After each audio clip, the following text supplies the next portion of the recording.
Welcome again, everyone. Jerry's Old Guy Review and a video I promised Frank Johnston. In a new segment, we're going to call Foam for Dummies. Called Cheaper Than Shit. Called How Can I Get Any Cheaper? Called Recycling Like I Live in California. Simply called Ask a Question, Get an Answer. I'm feeling a little saucy today. So, foams. I've talked about them before. Frank wanted to see what it's all about. Here we have a set of FMS. This is actually my last one that is not cut. This one is cut. Scrunch. Not so scrunch. It's kind of scrunch. Wait a minute. Can we be scientific? What did I do with that damn thing? There it is. So, let's try something. Let's see if I can set that up so the camera can see it. No. Can it stand up? Nope. What do I have? Oh. Another set of tires. Let's see if we can get that. Lean. Nope. One more. See if it'll hang. Wait a minute. We're going to hillbilly the crap out of this. Boom. Let's turn that baby on. Let's see. It's thinking. Okay. What is that one in? That is in pounds. So let's take the base. Let's try. So what I'm going to do is I'm going to squish it down as far as I can. And that is scrunched. That is 8 pounds. Scrunched. That is 12 pounds. It's going down. That's a big difference with just some cut foams. I don't know if that's scientific or not, but hell, I sell auto parts for a living. What would I know about science? But moving it out of the way. You know, they're fake high racks is what I said before. These on my FMS Atlas made a world of difference. So, we would have tightened those babies up. I pre-prepped a little bit, even though I was being goofy. I didn't want to have to make everyone sit through tedious unscrewing. Because what I have noticed also with these FMS, I mean, that's a pretty good sized screw. These are, I mean, if they could make them a little more aesthetically pleasing, I'm going to actually, because this is the spare off the mash again, I wanted to paint. I'm going to paint the front of them and see how they look in white. Which, not concerned about the back, because it'll be up against the truck. But, that's pretty nice. That it just comes off perfect like that. So I can just stick it and paint it. So, let's get that one. Oh, my bad. Here we go. There we go. I mean, I'm sorry. It's not that I'm super cheap, but with the price of tires nowadays, even a set of these foams, I know some people now are 3D printing them, which is pretty cool, but these are I mean, now they're not anywhere as bad as, say, the memory foam that was in a Gen 7 from Red Cat. Those were very hard to cut because they were memory foam, which this is just standard foam, which is nicer. Now, what inspired me with these foams was I bought a set of, what were those called? Crazy crawlers? I just found it when I cleaned the workshop, and of course, I don't know where I put it. I might have thrown it in my decal drawer. So I bought some crazy crawlers to try them out. Well, they're just a foam that's all triangular. So I'm like, these are already a decent tire. Oh, I'm getting ahead of myself. So I don't have to get too crazy, but Sharpie tool for removing said wheel, backup tool just in case. But if you already have your tires off, this is all you need. Brand new X-Acto blade. You know, for those of us that are diehard with our X-Acto knives, we generally have a whole packet of extra blades. Now, I'll generally use one for a long time, but this just makes it easy.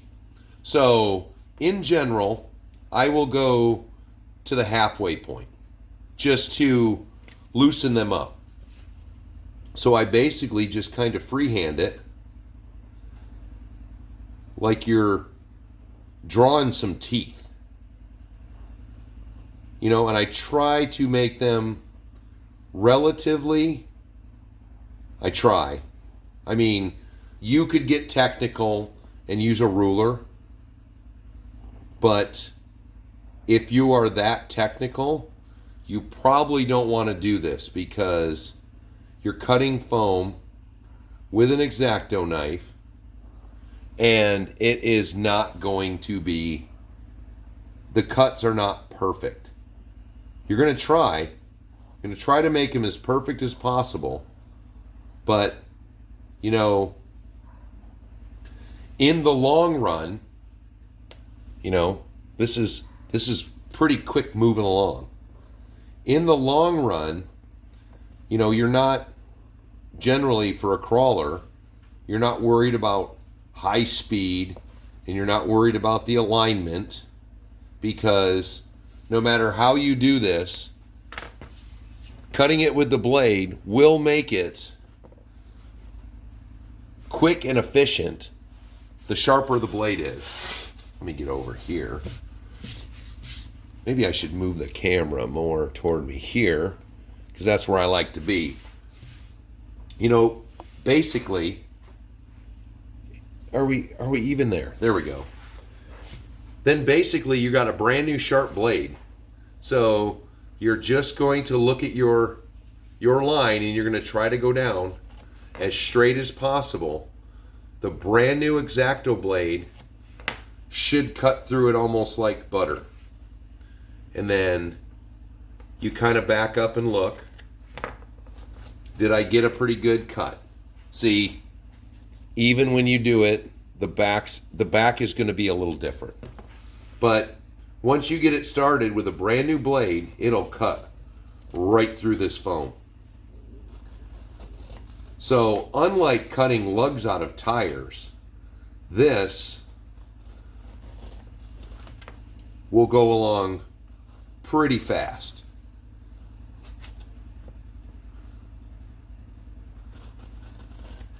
You can hear it just going. But surprisingly, you'll basically do a set. You wouldn't think cutting foam would do it, but you'll basically get a set out of these before it actually does. It'll dull the X-Acto knife, so if you're doing 4 tires, by the time you get to the 5th one, it will actually be dulling. It'll be dulling down. So,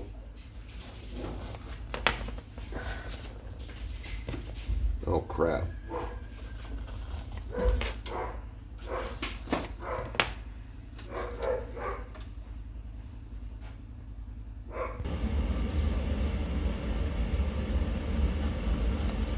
Now I'm going to sell you the only downside that you're going to have to this is this foam is very hard when you start, but when you get done, you have now made the base of it thinner.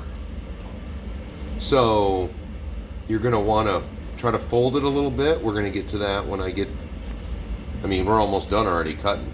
This is quick, easy work.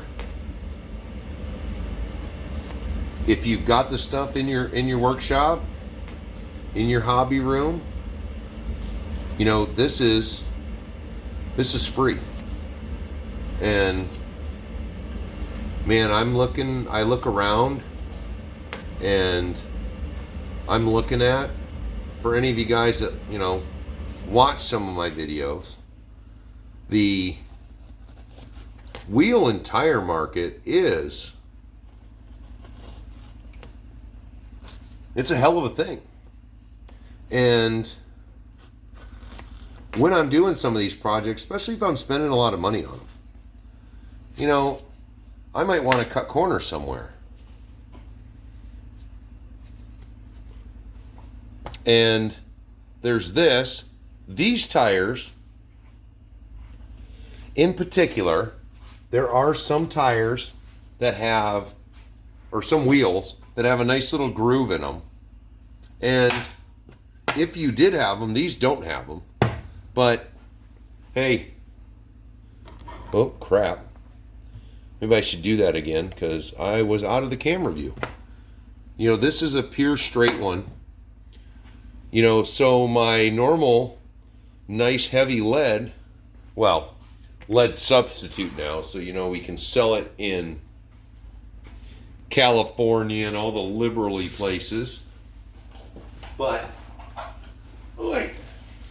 what would be a good candidate is dog hair, is my adhesive wheel weights. Now, what are these? These are 25, I think these are 25 ounces. Let me see, it even says on the boxes. Oh, they're 3-ounce strips. Oh, 0.25 ounces. So every strip is 3 ounces. And dog hair. You know, if I was really, I'll have to take one of those wheels apart. I don't know if I did that with the Atlas. You know, I could stick wheel weights on this. And I cut the foams on some fake high racks, which even a fake high rack, when it's empty, this is very soft material and sticky.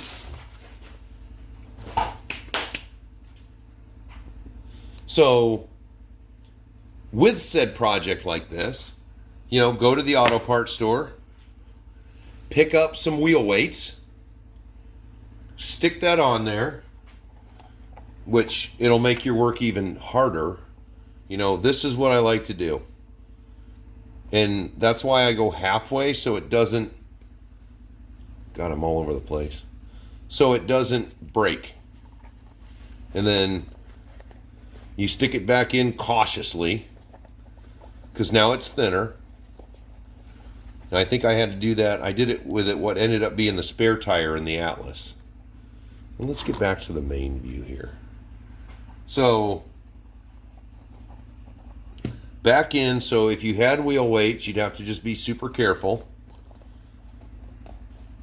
And if you've got a set of these tires, now these tires, which I love this setup, they're so, I fight with so many tires.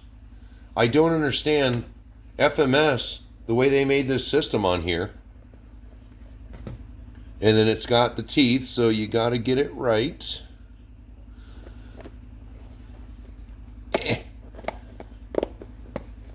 So Fits right in with the teeth, and let's check on that front piece. So boom, thanks to movie magic, here it is. So I painted that wheel up. You know what? Pretty boring. Not too shabby. You know, paint the lug nuts, or now that it's white, you could say, you could paint that inner piece, or you could paint the outer piece different colors. That's not a bad looking wheel. And then we're looking at the teeth again, because it's got the sweet teeth. Doo-doo-doo. It fits in there just so. Look at that. Love it. These are, you know, it'd be nice if they had a nicer, little nicer pattern to them, but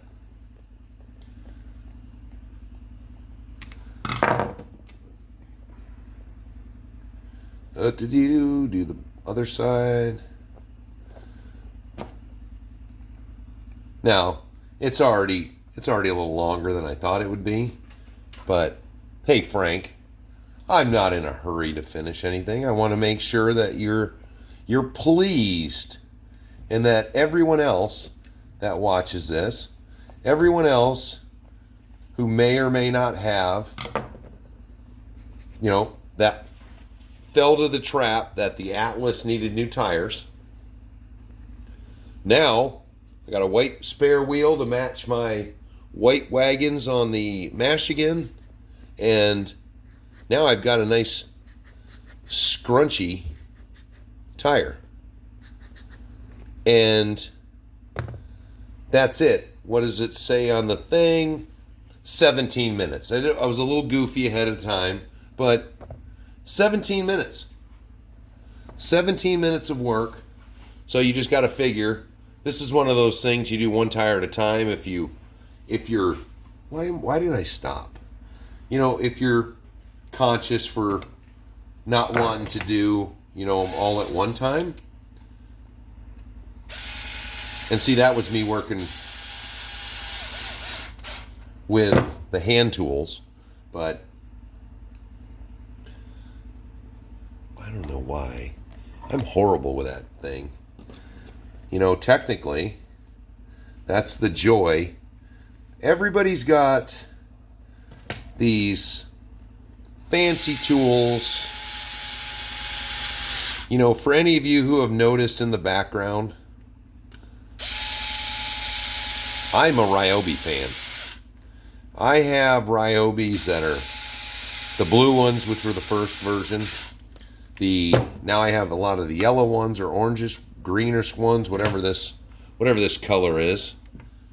You know what? I spent 25 bucks on this. My plug-in is in the wall. The charge in this battery lasts a long time. I could do all 4 of these tires and put a kit together and still have juice left over. You know, I like to just follow up.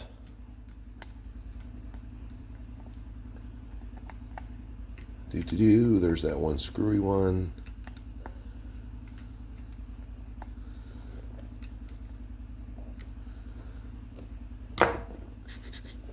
Boom. Done. That is done, and this goes right in my crappy Tamiya off-road tire. That is the perfect holster for it. Tool goes back. Frank, I'm done. And what is that?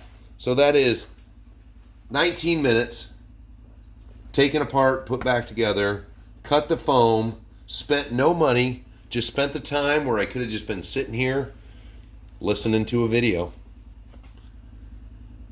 So, Frank, I hope that answers your question. And for everyone else, you know, ask a question that just needs an answer. We'll do that on Let It Fly. Ask a question that requires a visual aid, and I'll make you a video. So that means I will talk to you on the next one.